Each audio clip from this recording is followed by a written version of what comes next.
dafa am loo xam ni moom wax dëgg yàlla engagement la. engagement mënu ko jëllale. engagement mënu ko jéggale. déggoon naa ko mu ni ba ñuy wax ni véritablement dañ leen war a jéggal impôts yi. mu ni jéggale loo moom. te maandu teem war na toll ci am na yoo xam ni. bu fekkee ni Sénégalais yi ñoo ko moomal seen bopp. moom mënul toog fële jéggale ko. ndax bu ko defee day indi lu nga xam ni véritablement. du li gënal Sénégalais yi te xam naa ni. maandoom ak dëggoom mayu ko muy jëlale loo xam ni tooxi doona la ci biir réew mi. loolu c'est clair net et précis maintenant jëlale mooy. xëy na fu ne munu fa tànk munu fa àgg. am na yoo xam ni wax dëgg yàlla c'est des délits mineurs. yoo xam ni wax dëgg yàlla xëy na mën nañ ci passer l'éponge pour mieux aller de l'avant délit mineur laa wax. waaye waxuma détournement waxuma rey. waxuma saaga waxuma dóor ay nit. waxuma toroxal ay nit waxuma la yàq liggéeyu nit ndax tëj leen. yooyu yëpp c'est des délits majeurs. yooyu véritablement ñi ko def war nañ leen topp xool situer les responsabilités loolu mooy indi apaisement d'esprit et apaisement d'esprit mooy indi paix. est-ce que mi ngi ci tànk yi parce que ab 2 ans presque boo xoolee discours à la nation bu daaw ba waxoon na ci dinañu fexe ba képp ku jël alal réew mi delloo nga indi ko ren daanaka yeyul yàbb ci diggante daaw ak ren est-ce que jàpp nga ni mi ngi ci tànk yooyu. li ma jàpp mooy justice ba léegi dafa teg a tembe xam nga ba ñu wàccee Ousmane Diagne. yàggul bu fekkee def nañu 2 ans 1 an yi. Ousmane Diagne moo fi nekkoon. aujourd'hui Yacine Fall mi ngi tegu ci tànku véritablement reddition des comptes boobu. man yaakaar naa ni fileeg lu yàggul dara. dinañu woo nit ñi dans les vrais dossiers. li may tuddee vrai dossier mooy dossier à coup de milliards.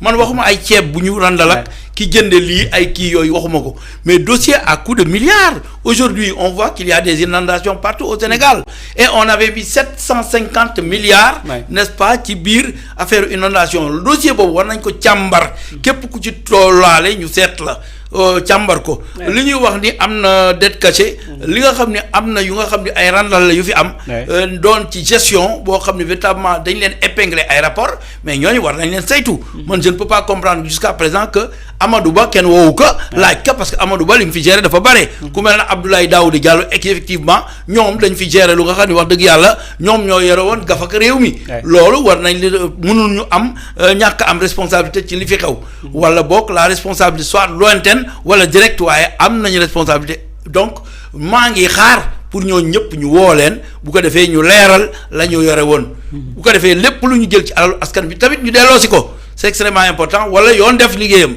loolu mooy apaiser esprit loolu mooy indi paix maintenant le gouvernement est en train de poser des actes allant dans le sens de travailler pour l'intérêt supérieur li fi amoon muy commission marché surfacturation partage de privilèges et de prébendes bu dañu lit mi ngi wàññeeku te pas à pas l'oiseau fait son nid de toute façon dinañu dem ba mu jeex tàkk parce que nag injustice moom ci réew moo taxoon ñu jële fi Macky Sall am na loo xam ne mënuñu ko continuer di tolérer am na yu ñuy dëgmati ci ay télévision am na yu ñuy dëgmati ci ay société mu doon gestion actuelle xam nga la gestion antérieure dañ leen war a woo wax ak ñoom astuma ak gestion actuelle su fekkee ni waxoon nañu am na loi bu ñu war a voter ci protéger les lanceurs d'alerte nga nekk ci benn société travailleurs société yooyu lanceurs d'alerte la ñu aujourd'hui par exemple à la RTS am ku génn wala groupe bu génn wax ya ñu wax mu doon loo xam ni xaw na taqatee ba wala mu taq suuf war nañu jël mission pour ñu dem xool exactement la ñuy wax ndax loolu la parce que loolu la ñu askan wi fale loolu la ñu askan wi di nawee du question ñu wax kii tontu question bi mu doon mooy lan mooy respecter les travailleurs jox leen cër def leen ay nawle loolu c'est extrêmement important ci société boo mën a gis loolu damay ñaax suñu directeurs généraux yi damay ñaax ñi nga xam ne ñoo ñu jiite que ñu respecter ñi nga xam ni ñooy liggéey ak ñoom c'est extrêmement important jox nit cër dafay tax bu rus la jox nit cër dafay tax lu mu bëggoon def sax du ko def waaye quand je vois par exemple yenn société wala yenn télévision ñuy écarter ay nit parce que jël nañu parole wax la ñu war a wax mais loolu ñun duñ ko nangu man je vais pas accepter ça en tant que Birame Khoudialo je l'accepte pas. Par exemple, le gosse que j'ai vu parler... Le Dramé, voilà. Dama fàtte woon turam. Mais voilà quelqu'un de sérieux. Voilà quelqu'un de déterminé. Voilà quelqu'un qui maîtrise son sujet. Alors kooku man du ma nangu kenn di ko écarté ak ku mu munti doon nit da ngay bañ a wàcce sa bopp ci ay détails boo duggee ci détail ñu fekk la ci détail même bu fekkee sama xarit nga il faut que loolu ñu wax ka am na yoo xam ni nañ ko bàyyi am na yoo xam ni abus d'autorité la nañu ko bàyyi loolu moo taxoon ñu wàcce président Macky Sall maa ngi attirer attention Ousmane Sonko attirer attention n'est-ce pas le président Bassirou Diomaye Diakhar Faye ci ay faits yu mel noonu des arrogances à n'en plus en finir yooyu nañ ko bàyyi nañu respecter doomu aadama yi nit da ngay respecter sa moroomu doomu aadama c'est extrêmement important kenn mënul nekk di écarter ay nit parce que nee nañu salaire de passer de temps en temps wala ñu ni oto xanaa xamoo les informations circulent moi on va envoyer des cartes grises de voiture kooku est-ce que gars yi xam nañu ndax loolu génn na pourtant man yónnee nañ ma ko sama portable ñu bind ci turu nit koo xam ne man bu ma jiitee société waruma jël oto ba di ci bind sama tur par exemple yooyu yëpp c'est des faits yoo xam ne bu ko travailleur de dénoncer wala ñuy demander l'amélioration de leurs conditions de travail mais tout à fait normal c'est défendu par n'est-ce pas les droits des travailleurs donc yow da nga war a jël posture supérieure woo leen waxtaan ak ñoom diisoog ñoom xool lan mooy seen bébét expliquer leen c'est pas la peine d'expliquer au peuple véritablement affaire bi mënoon na koy yamale foofu bu ko defee ñu directeur général bi woote bu ko defee ñu wax bu ñu nee marché yo jox nga ko sa rakk alhamdulillahi rabbil alamin mais nañu vérifier xam nga marché moom rakk waru ko jël c'est extrêmement important am na yoo xam ni et puis ban compétence la am wala ban type d'entreprise la am bay jël marché yu mel na loo xam ni am na ñeneen ñu gën a yelloo yooyu yëpp baaxul man dëgg moo ma yàq am na yoo xam ne je vais pas accepter muy am ci si Sénégal ba pare ñu bañ a kii président tamit bu nee jubal mu ni jubbanti dinañ jubbanti mooy fexe ba ñu mel nii nga xam ni c'est des gens responsables travailleurs yoo xam ni vraiment dañu louer seen disponibilité loolu ñu sàmm seen ak seen yelleef c'est extrêmement important moi ça m'a vraiment véritablement choqué xam naa ni nag sos yi bare na xëy na am na lu bare la ñuy wax àggul ci du dëgg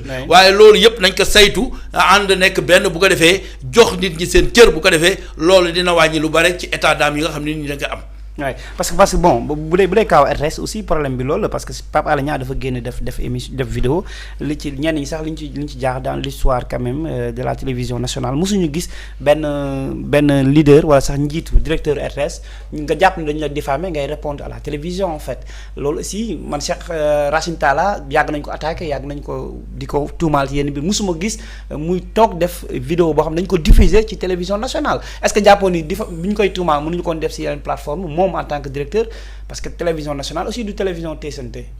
C'est extrêmement important. C'est-à-dire il faut prendre de la hauteur. Il ne faut pas que nga utiliser l'organe pour des règlements de compte personnels. am na yoo xam ne bu amee mën nga leeral ña nga xam ni ñooy sa ministre de tutelle. bu fekkee ni laaj nañ ca ay leeral. su dul loolu nga woote ca biir ngeen toog wax. yàgg naa wax ni l'administration c'est aussi le dialogue l'administration n'est pas toujours l'écrit l'administration n'est pas l'arrogance l'administration c'est le dialogue n'est-ce pas fexe ba njaboote ñëpp bu ko defee waxtaan ak ñoom bu ko defee lépp leen naqadi am na ñu bari aujourd'hui bu ñu nekkee même am ay humeur boo leen woowee bu waxtaan rek loolu day wàcce 50% de leur humeur mais bu fekkee da nga leen di wan leneen ñoom it dañ lay wan ni gënoo ñu nekk journaliste et le gosse là il est qualifié attention booy bi il est qualifié le Dramé là moi je le connais c'est quelqu'un 25 ans non c'est quelqu'un que je suis régulièrement c'est quelqu'un bu nga xam ni gars yi gënuñu ko ay attention da ngay am chance ñu jox la direction mais booy yi mën nañu yore direction attention il faut que les choses soient claires donc nañ leen respecter quoi il faut qu'on se respecte waaw voilà des gens que je respecte beaucoup kii boo ko gisee mënoon na def comme ni Pape Cheikh di def il est de la dimension de Pape Cheikh mais gis nga ko mu yam RTS di liggéey di véritablement ñëpp fonk ko ci liggéeyam kooku man vraiment bëgguma ñu def ko dara waxuma ni nag dañ ko def dara parce que awma ci lu ma leer complètement mais damay ñaax rek pour que véritablement ñu mën a gérer boîte yi ni ñu ko war a gérer man d'accorduma benn directeur général damay gis rek ay attitudes yu nga xam ni daf may naqadi yow dañ lay fay DG nga yaakaar ni même personnel bi yow da nga fa war a am benn mainmise di am ñooy waxal am ñooy beddi man bi ma demee fi ñu ma affecté mais bi yow j'ai dit bu ma kenn wax ay affaire kii fii la nekkoon kii def mos bu ma kenn wax loolu man liñ ma wax mooy est-ce que kii mi ngi liggéey normalement wala liggéeyul normalement est-ce que compétence yi ñuy laaj ci moom mi ngi ci moom wala nekkul ci moom mais bu ma kenn wax ni wéy kii dafa la nekkoon et cetera man xaw ma yooyu nous sommes tous des Sénégalais et je crois que le président a dit cela. am na loo xam ne bu ñu la jiitalee da ngay jaboote ñëpp bu ko defee même bu fekkee ni nit def na loo xam ne waru ko def. mu nekk lu leer naññ. boo waree sanctionné nga sanctionné kenn terewu ko. mais quand même ay humeur jël kenn dàq ko jël kenn ni wéy da nga koy mettre au frigo. Moi on me dit même à la Sénélec il y a des gens qu'on a mis au frigo mais pourquoi on met les gens au frigo? Pourquoi ces attitudes-là doivent disparaître? Moi je crois que Ousmane Sonko a été victime d'une injustice. Et comme cela les autres aussi aujourd'hui doivent apprendre de cela. Il faut pas que ñu créer ay victimes vraiment. nañ ñu may jàmm ñu bàyyi liggéey bi ñu def ko ni ñu ko war a defee ku nekk la nga war a def nga def ko ku nekk sa mission nga remplir que respect dox ci diggante employé ak directeur général bu ko defee directeur mooy jëkk wane respect wane disponibilité wane ouverture d'esprit. Buntam warul am sax bunt ba ñu koy tëj ak di ko tijji. ku ñëw da nga war a dugg wax dëgg yàlla ma dans le respect. loolu mooy liy doxal société. ñu doxal ci ñu ñëwaat un peu ci discours balaa ñu dem ci Ousmane Sonko tey dafa nekkoon ci 72 heures semaine culturelle bu foofu ca Passy. def discours bu am solo waaye laata loolu Cheikh Yérim Seck en tant que analyste politique dem bi muy def analyse moom nee na ki nga xamante ni moom mooy Idriss Seck war nañ ko Diomaye war na ko mën a andi pour benn mu jàppe daal benn recours pour li nga xamante ni mooy xëy na 2029 yeeg yooyu. jàpp na la Idrissa Seck war na ko xëy na mën a woo ba xalaat na ni sax Bassirou Diomaye Diakhar Faye yéen waa Pastef daf leen war a gëmloo ni moom 2029 dafay bokk même bu nekkul ci nekkul ci xelam sax mu gëmloo leen ko parce que nag président war na am appareil politique. Cheikh Yérim Seck dafa def analyse am personnelle. Analyse boobu ñoom toujours dañu gëm affaire Idrissa Seck affaire ma seet mooy jàng ba jàng ba kii nga këru ay citation di ko wax ñu naan kii moo aay yooyu man nekkuma ci moi je suis pas dans ça ne nous a rien rapporté. démb bi ma demee télévision xaw ma fan la ñu nekk dama leen di wax ni la Serigne bu est un exemple de réussite. fu mu jógee du ci daara bi. nañu may jàmm réew bi li ko tàddeel mooy loolu. ay nit yoo xam ne day dem di réciter ay leçons yu leen di may 18 ñu yaakaar ni ils sont plus forts que tout le monde am ay diplômes yu dul jeex nañu may jàmm. alors Cheikh Yérim Seck j'ai toujours dit que Cheikh Bara était plus analyste que Cheikh Yérim Seck te li ma waxoon génn na analyse yi Cheikh Bara di def da ngay gis parfois ça s'avère vrai Cheikh Bara mën na bañ a dem sax si benn jataay. ñu génn ca jataay moom moo wax loo xam ni dëgg la ca jataay ba te kenn nettaliwu ko. mën na ko wax parce que il analyse bien. il connaît l'homo sénégalensis. c'est-à-dire boo dee analyse société da ngay xam ban société la mais bu fekkee tu es à l'écart de la société bu nekkee dëgg nga ci koñ benn xaj ngay wut doo dem ci jàkka yi doo dem fenn ba pare bëgg au fond nga xam société bi na mu mel problème la yow ku ci jàng rek beru da ngay gis sax ku dëkk ci koñ du am ak kenn affaire. loolu nañ ko bàyyi ba pare bëgg xam société bi. bu ñu waxee ñu naan Idriss Seck c'est du passé. Ah bon? C'est extrêmement important c'est du passé il a fait plusieurs analyses qui se sont avérées fausses donc aujourd'hui on ne peut pas se permettre d'écouter ces gens-là. man ñi leen di déglu ñoo ko def heureusement. aujourd'hui boo xoolee audience Cheikh Yérim Seck ak audience Cheikh Bara mais Cheikh Bara ko ëpp audience fukki junni woon pourquoi parce qu'il analyse mieux les choses. parce que waa Pastef ñëw doole ci non du question waa Pastef il analyse et ça s'avère vrai xam nga yow bu fekkee da nga ni élection yi di ñëw de nañu xam ni ku mel na Pastef du am 40%. yow Pastef ñëw nekk opposition ñoom ñëpp seen analyse lu ñu waxoon dañ ñu woon premier tour du am. man tooguma ci télé ba tey ni walaay premier tour lañ leen di duma yóbbu leen nduluñ. ñu ni loolu mos du am parce que mosta am mais lu mosta am rek kay am loolu c'est gàtt analyse la quoi. toujours bu ñu analyse dañuy jël sur les faits. yi nga xam ni moo passé. alors que loolu ce sont des faits dépassés. Et nous avons un nouveau contexte. Et il faut analyser dans le contexte actuel ñoom loolu yëpp duñ ko def. comparaison dañu yaakaar analyse mooy ñu comparer. 1900 kii. Idrissa amoon na 18% boo ko doolee ci 4% muy 5% c'est faux ça ne se calcule pas comme ça c'est pas intelligent. loolu yëpp dal na leen fi ba pare ñu bëgg ñëwaat di wax c'est pas à donner de leçons de toute façon nañu bàyyi Bassirou Diomaye Diakhar Faye mi nga xam ni Pastef moo ko yóbbu au pouvoir jën bu génnee ca. géej ga fekk jënu géej la boo ko dugalee ca dex ba. principe ak valeur ya muy incarté ca dex ba bokkul ak la nekk ca géej ga kon nañu xam loolu ñoom analyse yi xam nga analyser ak fumisterie baaxul bokkul. mais Sénégal lañ. non non yow fumisterie moo baaxul yow doo gis koo xam ni yow vraiment ñoo la nàndal ñoo la encadré ñoo ànd ak yow. nga ànd ak ñoom di wax guddeeg bëccëg bu ko defee ñu dem ba fal la am ku ni moom na posé candidature am dem woo Idriss Seck. c'est-à-dire dañ koy gën a sooxal quoi. moi c'est ça qui me fait mal. Et ces gens-là vraiment amuñu jom. nit da ngay am jom. nit da ngay am fulla. nit da ngay am fayda. nit da ngay am fit waaye nit koo xam ne loo wax tey. du nekk dëgg ba pare nga ñàkk jom ñëw taxaw mel na du woon yow. mais man ñàkk jom gi ci réew mi moo ma jaaxal man. ñàkk fulla gi ci réew mi moo ma jaaxal ñàkk fayda gi ci réew mi. nga xam ni yow am nga ay doom sikkim bu weex. mais tu dois te faire respecter munoo di wax ay wax ëllëg ñu vérifier que fekk du dëgg. ñu dem fekk la ci njombe. nga mel na ku fàtte njombe ba. bu ko defee ñëw di joxe leçon morale alors que yow da nga waroon di raser les murs. maanaam nooy xam ne bu fekkee accusation yi def nañ ma ko ba tëj ma ci wala dara. wax dëgg yàlla am na fu may yem Ismaïla Madior mi ngi ci këram. donc man loolu laa xam. voilà mais ñoom nee nañ président dafa war am appareil politique même soxna Maïmouna Ndour wax na ko barki démb. nee na moom def ay analyse voilà di waxee ni pourquoi pas ñu wooyu Macky Sall pourquoi pas pour coalition Diomaye. mais ñoom dañu bëgg weddiloo président Bassirou Diomaye Diakhar Faye la mu waxoon président Bassirou Diomaye Diakhar Faye bi muy génn ci secrétaire général lu mu wax. waxul ni il veut prendre de la hauteur. nekk à équidistance nekk ci kaw. léegi loolu nan la koy waxee ba pare. ñu ñëw di ko gëmloo da nga war a am appareil politique. dama lay laaj mais est-ce que li mu waxoon mi ngi ci. mais appareil politique. non mais est-ce que li mu waxoon mi ngi ci. non loolu moom la. loolu moom la mais parlons des faits en fait. non moi j'analyse la situation. c'est-à-dire loolu nan lay amee ba pare nga dellu mu ni da ngay def appareil loolu contradiction la te xanaa xamoo. manque de popularité yu bare mi ngi jóge ci ay contradiction yoo xam ni nit ñi dañ koy def te duñ ci bàyyi xel. nit ki benn wérga nga war a doon. maanaam constance. c'est-à-dire la nga waxoon démb ak li nga wax tey bu ñu ko vérifier na fekk la nga waxoon démb moom nga def tey. boo ko deful daf lay décrédibiliser. te ñun nous demandons au président Bassirou Diomaye Diakhar Faye mu bañ a déglu ñooñu nga xam ne son appareil bu buggee appareil dellu si politique. mais na ñëw ci Pastef na ñëw jëlaat poste secrétaire général loolu ëpp doole foofu xanaa xamoo ni am na foo xam ne boo fa nekkee. dañu lay tàccu boo fa génnee tu deviens véritablement koo xam ne doo célèbre. alors loolu yëpp nañ ci bàyyi xel te attention dama ragal mu njuuy leen moom mii. parce que ku am xel la. ah bon loolu laa ragal wéy yii ñuy def yëpp. moom mii sa waay nekk naa ak moom xam naa lu bari ci moom. ah mais def siège def ci sa tur def ci sa photo.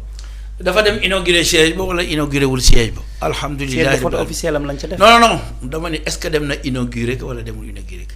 xam nga man mën naa romb fee bi ko jëloo ñu def fa sama ngandum photo parce que nee nañu dañ ma fan. alors ma bàyyi leen je dis pas que aujourd'hui fii mu nekk. warul interdire bu fekkoon maa nekk place am man. je leur dis arrêtez tout ça.